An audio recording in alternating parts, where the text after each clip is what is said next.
Good afternoon, Glenn. Good afternoon. And this is the car you completely rebuilt, the record-breaking car. Yes. Can you give me a brief description on how long it took and what you actually did to it? It's taken about a year to build. We basically had to do the whole nut and bolt of the car. It was completely dismantled, rotten, and would have been thrown away if it hadn't been anything else but this special car. It's not been seen since 1972. So this is the first time in 44 years that anyone's seen this car in any state at all. So it's been quite a task, and finding out history of the car's also been very difficult, as so little was actually known about it. And it broke the record in 1953? That's right, in May the 20th, 1953. It did 125 virtually miles an hour.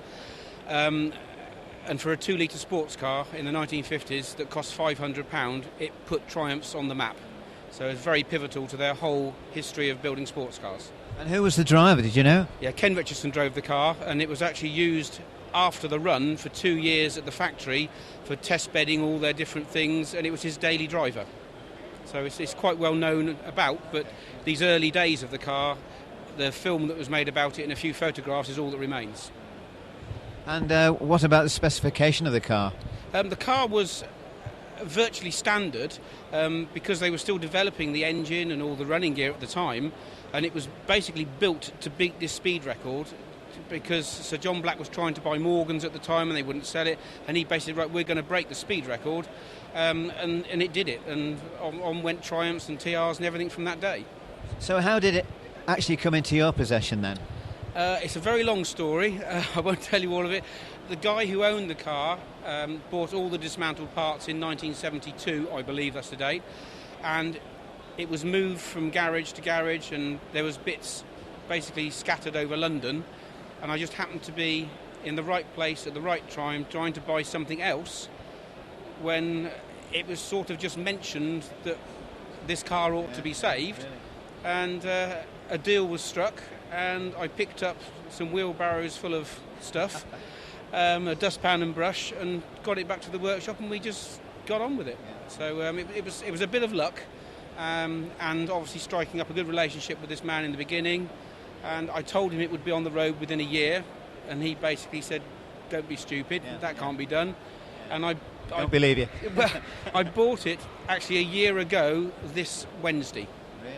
In bits. So people who've been following the build on Facebook have seen just how much work has been involved, but it's here, and we're so pleased with it.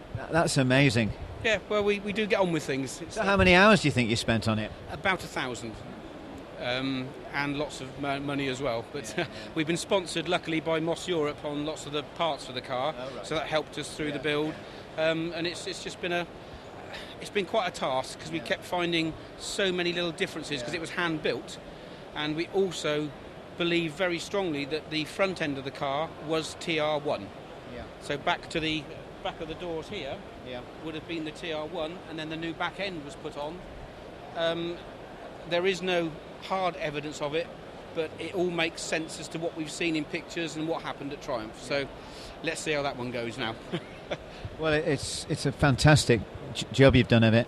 Must be really proud of it. Very proud, and to see it up here today, it sort of makes all those mornings and evenings well worthwhile, and it's had so much attention, and the colour was a big contender for people because everyone thinks it's white, because every picture you see of it in books and magazines is in black and white, and this colour comes up completely white, and to find it was ice blue, which is actually green, makes it even more difficult. But we know it's, with the help of Bill Piggott and a few other people, that the colour is probably about as correct as we could ever get it, and we're so pleased and proud to have built it, saved this car from the scrapyard. Too right, yeah. Well, thank you very much for the information, and thank you for the interview, Glenn. Okay, thank you very much.